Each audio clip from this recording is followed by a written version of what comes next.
તો આ બધા એમને વૈષ્ણવ થઈ ગયા હશે 5 કરોડ. આપણા આચાર્યોની ગણતરી કરો, એક સમયે 20-25 વર્ષના અંતરાલ કાલમાં સક્રિય આચાર્યોમાં તમે મેક્સિમમ 25 થી 50 આચાર્યો માનો, અને આખો 100 વર્ષનો અંતરાય જુઓ તો લગભગ 101 આચાર્ય જે સક્રિય રૂપે બહાર પધારતા હોય, તો 5 કરોડ વૈષ્ણવને બ્રહ્મ સમન કઈ રીતે મળ્યા છે? નાના નાના ગામડાઓ સુધી આપણા આચાર્યો પહોંચ્યા છે. જ્યારે ગવર્મેન્ટ રસ્તા નતા પહોંચ્યા, લાઇટ નહોતી પહોંચી, ગવર્મેન્ટ નહોતી પહોંચી, ત્યારે આપણા આચાર્યો તો ત્યાં પહોંચ્યા જ હતા. આજે અમારા પરદાય પુરુષોત્તમલાલજી મહારાજ શ્રી કેવા કેવા નાના નાના એમપીના ગામડા, યુપીના છેક દ્વારકાથી લઈને કલકત્તા સુધી એવા નાના નાના જ્યાં વીજળી ન હોય, પાણી ન હોય, રહેવાનું કઈ વ્યવસ્થા ન હોય, ત્યાં આપણા પ્રાચીન આચાર્યો જે છે એમને જે શ્રમ કર્યો છે. મહાપ્રભુજી જેમ ખુલ્લા ચરણારવિંદથી પધારી ગામડે ગામડે, એમ આ સુધીના આચાર્યોની કેટલું બધું પરિશ્રમ છે, તો ક્યારે વૈષ્ણવ સમાજે વિચાર્યું જ નથી. ક્યારે આપણે એનું મૂલ્યાંકન કે એનું ક્યારે એ વિચાર કરતા જ નથી કે આ ગામડે ગામડે હવેલીઓ, આચાર્યો ક્યાંથી, વૈષ્ણવો ક્યાંથી થયા? લોકો એમને એમ તો થઈ નહીં ગયા, કોઈ પધાર્યું હશે. ગવર્મેન્ટ હજી કે આટલા લાખો ગામડા સુધી અમે નથી પહોંચી શક્યા, વીજળી નથી પહોંચી શકી, રસ્તા નથી પહોંચી શક્યા, પણ આપણા આચાર્યો પહોંચ્યા છે. આખા ભારતમાં કોચીનથી લઈને ઉત્તર સુધી, દ્વારકાથી લઈને કલકત્તા સુધી કયું એવું ગામ જ્યાં હવેલી ના હોય? એટલે જે કઠોર પરિશ્રમ આપણા આચાર્યોએ કર્યો છે એનું ક્યારેય આપણે ગણતરીમાં લેતા નથી. આપણને હવેલીમાં બિરાજતા દેખાય છે, પણ હવેલી છોડીને ક્યાં ક્યાં પરિશ્રમ કરી રહ્યા, પોતાનો પરિવાર, ઘર બધું છોડી વૈષ્ણવ સમાજના ઉત્થાન માટે જે પરિશ્રમ થાય છે. કેટલા કેટલા આચાર્યોને આખું તમે જુઓ, એમના પ્રાચીન આચાર્યોના જીવન ચરિત્રને કેવો શ્રમ લીધો છે. ત્યારે આજે આખો વૈષ્ણવ સમાજ પોતાની જે એવા ગામડાઓમાં જ્યાં કોઈ નહતા નહીં, ભોજનની કોઈ વિવેક નહોતો, ત્યાં જે 100-200 વર્ષ પહેલા આપણા પ્રાચીન આચાર્યો પધારી અને મેડ મર્યાદાથી કઈ રીતે જીવવું. નાના ગામડાઓમાં 5000-2000 ગામની વસ્તી હોય, ખેડૂતો રહેતા હોય, અને ત્યાં પણ આજે કેવા મર્યાદી વૈષ્ણવો, કેવા કીર્તન ગાતા થઈ ગયા, કેવા સેવા કરતા થઈ ગયા. આ બધું એમને નથી થયું. આ આપણા આચાર્યોની હિન્દુ ધર્મને દેન છે, બહુ મોટું પ્રદાન છે પુષ્ટિ માર્ગનું આખા હિન્દુ સમાજને, ભારત વર્ષને. કેવો પરિશ્રમ કરી અને બધાને સુસંસ્કૃત કર્યા છે. તો આખો આ વલ્લભ કુળનો પરિવાર, આ ત્રીજું તત્વ છે. આ બીજું તત્વ અને ત્રીજું તત્વ ગાન કરતા. આ ત્રીજું તત્વ શ્રી ગોવર્ધન નિત્ય ગાઈએ જી. આ ત્રીજું તત્વ શ્રી ગોવર્ધન નિત્ય ગાઈએ જી. શ્રી નટવર લાલજીનું ગમ તું સર્વે થાય જી. શ્રી નટવર લાલજીનું ગમતું સર્વે થાય જી. આ પુષ્ટિ માર્ગના 5 તત્વ નિત્ય ગાઈએ જી. તેના જન્મો જન્મના પાપ સર્વે જાય જી. આ પુષ્ટિ માર્ગના 5 તત્વ નિત્ય ગાઈએ જી. થોડી આમાં પ્રિન્ટિંગમાં ભૂલ છે, ગોવર્ધન ધર લખાઈ ગયું છે, પણ છે ગોવર્ધન એટલે શ્રી ગિરિરાજજી, ગોવર્ધન પર્વત.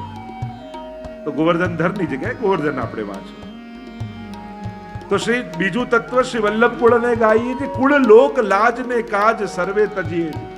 સંસાર તો ઘણું કહેશે, પણ જેને ભક્તિ કરવી હોય ને એને સંસારનું બહુ સાંભળવું નહીં. અને આ સંસાર તો એવો જ છે, પૂરું બગડવાય નહીં દે, પૂરા સુધરવાય નહીં દે. જે કરતા હશો એને કંઈક ને કંઈક તો કાઢશે, અને તમે બદલાવા તૈયાર થઈ જશો ને તો તમને દુનિયા બદલ્યા જ કરશે. અને તમે મક્કમ થઈ જશો ને તો ધીમે ધીમે દુનિયા તમને અનુકૂળ થવા લાગશે, સંસાર અનુકૂળ થવા લાગશે. જેને ભક્તિ કરવી છે એણે ગુરુજનની વાણી પર ભરોસો રાખીને દ્રઢ રહેવું, શ્રી વલ્લભની વાણી પર વિશ્વાસ રાખ. કુળ લોક લાજ ને કાજ સર્વે તજીએ છે. સંસારના અનેક પ્રકારના જો લોકો લોજિક આપશે, તર્ક આપશે, શરમાશે, અનેક પ્રકારથી તમે જે કરી રહ્યા છો એ છોડાવવાનો પ્રયાસ કરશે. ક્યાંક તમારી સજ્જો જે વિચલિત મન વાળો હોય એનો સંગ બહુ નહીં કરો, નહીં તો આપણી એ શ્રદ્ધા ડગાવી દે. ઘણી વાર લોકો મળે ને, તમે તો આટલી સેવા કરતા હતા તોય માંદા પડ્યા, તો માંદા પડવાને અને સેવા કરવાને મેળ શું? કોઈ મેળ જ ન હોય, પણ તોય જોડી દે એને. કંઈ પણ દુઃખ આવે ને એને સેવા સાથે જોડી દે, અને સુખ આવે તો પોતાની બુદ્ધિ પુરુષાર્થ જોડે જોડી દે. હા, તો મહેનત બહુ કરી, હોશિયારી તમારા બહુ, એટલે સુખને પોતાના પુરુષાર્થ, અને દુઃખને જોજો. આ દુનિયાના લોકો ક્યાંય બી દુઃખ આવ્યું ને સીધું ભગવાન જોડે, લો તમે તો આટલી સેવા તોય તમારી જોડે. અરે નથી કરતા એ હોસ્પિટલોમાં છે, જે કઈ સેવા નથી કરતા એ બીમાર. શરીર તો ક્ષરતી શરીર, આ શરીરનું નામ જ છે જે ક્ષર થાય શરીર.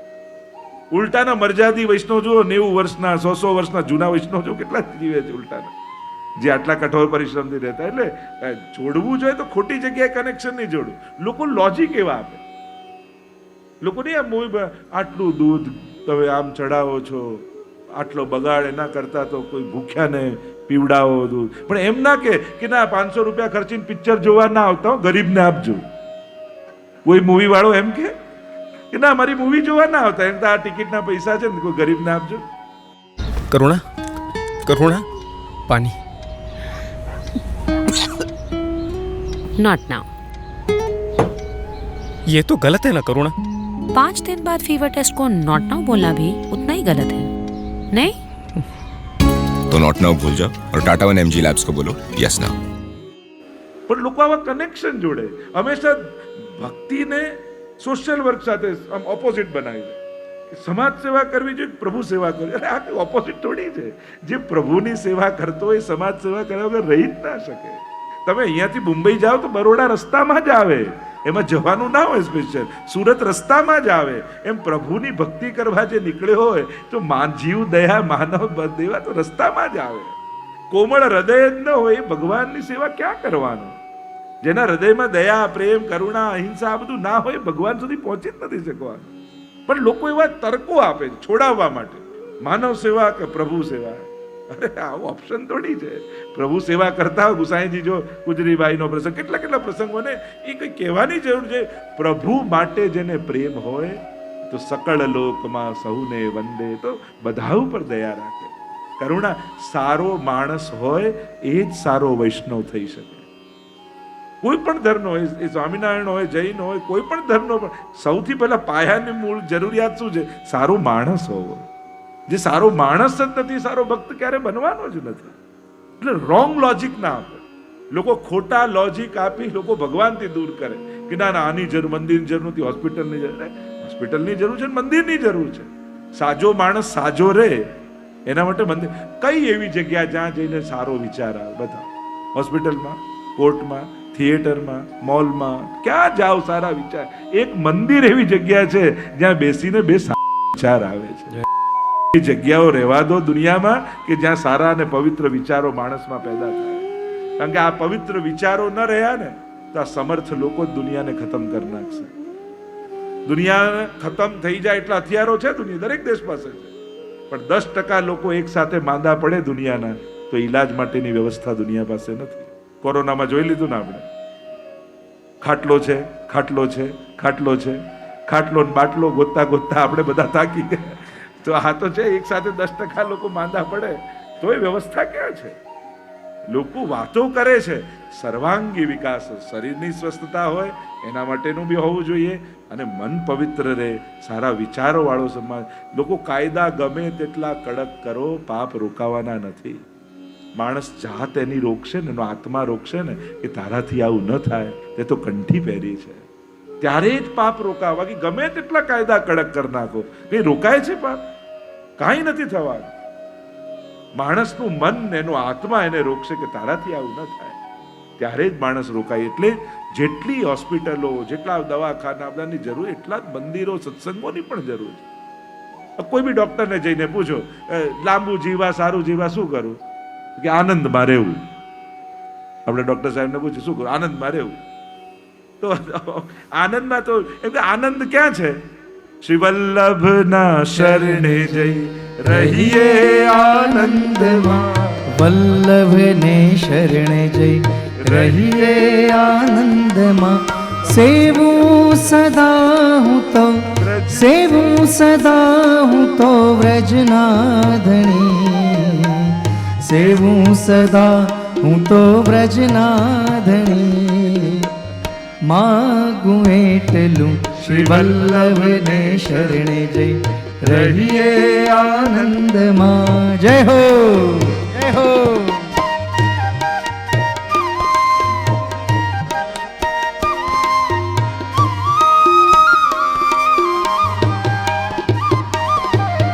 વૈષ્ણવનો સંગ થાય તન મન ના દોષ જાય. વૈષ્ણવનો સંગ થાય તન મન ના દોષ જાય. મિથ્યા પ્રપંચ મારા જાય ટળી. મિથ્યા પ્રપંચ મારા જાય ટળી. માગું એટલું શ્રી વલ્લભને શરણે જઈ રહીએ આનંદમાં. વલ્લભને શરણે જઈ રહીએ આનંદમાં. ગોવિંદના ગુણ ગાઉં બીજે હું કદી ન જાઉં. ગોવિંદના ગુણ ગાઉં બીજે હું કદી ન જાઉં. ગોકુળમાં વાસ મને આપો હરી. ગોકુળમાં વાસ મને આપો હરી. માગું એટલું શ્રી વલ્લભને શરણે જઈ રહીએ આનંદમાં. વલ્લભને શરણે જઈ રહીએ આનંદમાં.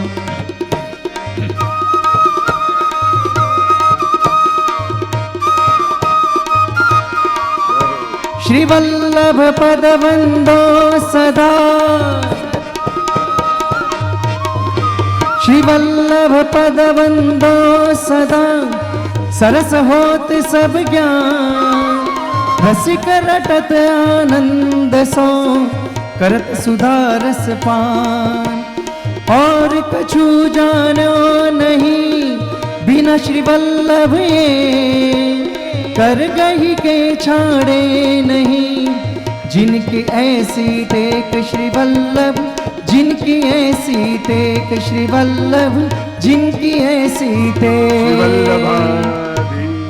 યમુનાજી નું આવશે ને ત્યારે ગરબા કરજો યમુના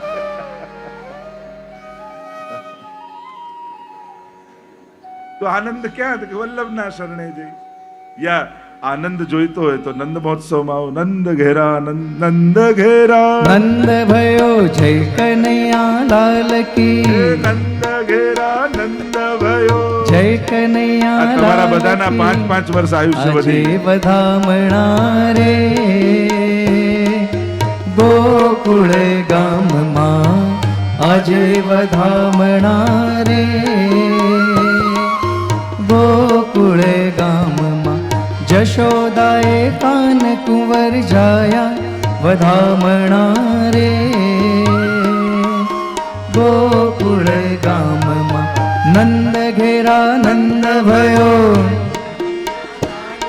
એ નંદ ઘેરા નંદ ભયો જય કનૈયા લાલ કી હાથી દિए ઘોડા દિए और दिए पालकी हाथी दिए घोड़ा दिए और दिए पालकी सवरे सवारना यशोदा जी जागिया सवरे सवारना यशोदा जी जागिया कृष्ण मुख जोई हरखाया વધામણા રે ગોકુળ ગામમાં આજે વધામણા રે ગોકુળમાં આજ દિવાળી અરે ગોકુળમાં જ દિવાળી પ્રગટ થયા વનમાળી હોય હોય પ્રગટ થયા વનમાળી ગોકુળમાં નંદ ઘેરા નંદ ભયો કનૈયા લાલ કી આનંદ આનંદ ભયો કનૈયા લાલ કી ब्रज में आनंद भयो कन्हैया लाल की हाथी दीने घोड़ा दीने दीने पालकी जवानों को लड्डू पेड़ा बुढ़न को लापसी नंद घेरा नंद भयो बधाई हो बधाई हो बधाई हो बधाई हो बधाई हो बधाई हो नंद के लाल की जय જો કેવો આનંદમાં આવી ગયા ને અતિરે આનંદ ભર્યા આવો મારે श्याम सुंदर वर बैठा છો સંગે મુખડું જોયા વિના પાણી નવ પીવું રે રસિક સુંદર વર જોઈ જોઈ જીવું રે અતિરે આનંદ ભર આવો મારે અંગે શ્યામ સુંદર વર બેઠા છો સંગે. તો આનંદ રૂપ એવા ઠાકોરજીના ચરણોમાં છે. અને જીવનમાં માણસ આનંદ જ શોધે છે. કોઈ વ્યક્તિ વસ્તુ જોડે ક્યાં લગાવ છે? એ જ વ્યક્તિ દુઃખ આપવા લાગે તો સંબંધ તોડી નાખીએ, એ જ વસ્તુ દુઃખ આપવા લાગે તો ફેંકી દઈએ, છોડી દઈએ, વેચી દઈએ. માણસને તો આનંદ સાથે જ લગાવ છે. તો જે ચર્ચા આપણે કરી રહ્યા છીએ, ગોકુલનાથજીની કૃપા, કરુણા, પરિશ્રમ અને એ રીતે ઘનશ્યામલાલજી અને સાથે લાલજીની વાત કરી. તો આ ત્રીજું તત્વ ગોવર્ધન નિત ગાઈએ છે. ત્રીજું તત્વ શ્રી ગિરિરાજ બાવા છે. ભક્તિના મૂળતમ બે સોર્સ છે કૃષ્ણ ભક્તિના. એક શ્રી યમુનાજી અને બીજા શ્રી ગિરિરાજજી. એક ભક્તિનું દ્રવીભૂત સ્વરૂપ, એક ઘનીભૂત સ્વરૂપ. વ્રજના બંને અધિષ્ઠાતા છે. ગિરિરાજ બાવા બે સ્વરૂપે આપણે ત્યાં આરાધ્ય છે, સેવ્ય છે, વંદનીય છે.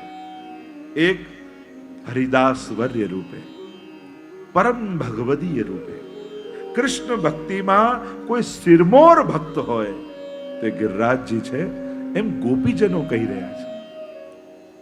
કોઈ વ્યક્તિ નથી કહેતું. ગોપીઓ વેણુ ગીતમાં, હજી ગોવર્ધન યાગ થયો નથી, ઠાકોરજીએ ગિરિરાજજીના મહાત્મ્યને બતાવ્યો નથી, એના પહેલા વેણુ ગીતમાં હંતાય મદ્રિર્બલા હરિદાસ વર્યો યદ રામ કૃષ્ણ ચરણ સ્પર્શ પ્રમોદ માનમ તનોતિ સહગો ગણયો સ્તયોર યદ પાનીય સૂય વસકંદર કંદ મૂલૈ. ગોપીઓ જ્યારે ભેગી થાય, ગૃહે ગૃહે ગોપ વધુ કદંબા સર્વે મિલિત્વા સંવાપ્ય યોગમ પુણ્યાની નામાની પઠંતિ નિત્યમ ગોવિંદ દામોદર માધવેતી. પ્રભુ જ્યારે ગાયોને ચરાવવા વનમાં જાય ત્યારે ઘર ઘરથી ભેગી થયેલી ગોપીઓ એક જગ્યાએ ભેગી થાય અને પ્રભુ ત્યાં જે જે લીલા કરતા હોય એનું વર્ણન કરે, જેનું ભાગવતજીમાં વેણુ ગીત રૂપથી વર્ણન આવ્યું. પ્રભુ વેણુનાદ કરતા કરતા વનમાં જાય અને વેણુનો જે પ્રભાવ દેખાય એને ગાય છે. ત્યાં ગોપીઓ કહે છે, હરી સખી, આ ગિરિરાજજીને તો જો, આ અદ્રી, આ પર્વત કોઈ સાધારણ પર્વત નથી. અંતાય મદ્રિર્બલા હરિદાસ વર્યો. આ કોઈ પર્વત નથી, આ તો હરિદા દાસોમાં વર્ય છે, સિરમોર છે. કારણ કે જે જે ભગવદીના લક્ષણ હોય એ બધા જ લક્ષણ ગિરિરાજજીમાં છે. ગિરિરાજજી બંને રૂપે શૈલોસ્મી કહી ગોવર્ધન યાગ સમયે સ્વયં ઠાકોરજી પ્રગટ થયા. હજારો ભુજાઓ ધારણ કરી અને અન્નકૂટની એક એક છાપ મુખમાં પધરાવા લાગ્યા. ત્યારે સખાઓ આવીને કહ્યું, લાલા, એક આશ્ચર્ય દેખાય છે. શું? કે તારું ને ગિરિરાજજીનું મુખારવિંદ એક સરખું લાગે છે. ઠાકોરજી કહે, મારું જ સ્વરૂપ છે. એ તો ગોપન સો કરત હે બાત, દેખો રી હરિ ભોજન ખાત. એક બાજુ તો આરોગી રહ્યા છે, બીજી બાજુ તો ગોપન સો કરત હે. ઠાકોરજી સખાઓ સાથે વાત કરી રહ્યા છે અને શ્રીદામાં એક બાર આમ જુએ, એક બાજુ આમ જુએ, આરામથી વાતો કરતા હોય સખા સામે, ને મુખને જુએ, ના બાજુ ગિરિરાજજી આરોગતા એમને જુએ. જોયું કે બંનેનું મુખારવિંદ એક સરખું છે. અને પ્રભુ શૈલોસ્મી, એ હું છું એમ કહી અને હજારો ભુજાઓ ધારણ કરી ગિરિરાજજી પ્રગટ થયા. તો પ્રભુ રૂપ છે, ભગવદી રૂપ છે. આ બંને સ્વરૂપે ગિરિરાજજી આરાધ્ય છે. વ્રજના દેવતા પણ છે. અને જો આખું શરીરની ભાવના વ્રજમંડળની કરો, તે વ્રજમંડળ જો શરીર છે તો એનું મુખ એ ગિરિરાજજી છે. એનું મુખારવિંદ ત્યાં જ છે. તો આ ગિરિરાજ બાબા વૈષ્ણવને ત્યાં જ્યારે તમે વ્રજમાં જાઓ ત્યારે દેવતા રૂપે એમની પૂજા કરો છો, અને ઘરે ગિરિરાજજી બિરાજતા હોય ત્યારે પૂજા નથી. ત્યારે શું? મારે ત્યાં ગિરિરાજજીની સેવા બિરાજી છે, ત્યારે સેવા કરો છો. વ્રજમાં વ્રજના હમારો દેવ ગોવર્ધન રાનો, વ્રજના દેવતા ગિરિરાજજી છે એટલે ત્યાં પૂજા થાય છે, કારણ કે દેવતા રૂપે છે. અને ઘરમાં પ્રભુ રૂપ છે એટલે સેવા થાય છે. દેવતા રૂપ હોવાથી પૂજા, અને પૂજાને કારણે જ અભિષેક થાય, સ્નાન થાય, ભોગ ધરાય, પરિક્રમા કરાય. તમે ઘરે પણ પૂજા કરો ને, પરિક્રમા પદે પદે એમ બ્રાહ્મણ કરાવે. કારણ કે 16 એટલે 16 પ્રકારથી, પંચોપચાર 5 પ્રકાર, તો પૂજાના જે 16 સ્ટેપ હોય આવારથી વિસર્જન સુધીના, તો એ બધા જ પૂજાના ક્રમ કરાય.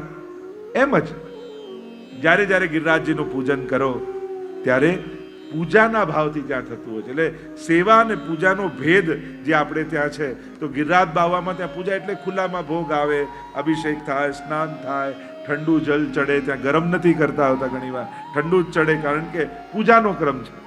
અને પૂજાના ક્રમમાં જે વિધાન હોય એ જ વિધાનથી થાય. અને પરિક્રમા પણ પૂજાનો જ ક્રમ છે.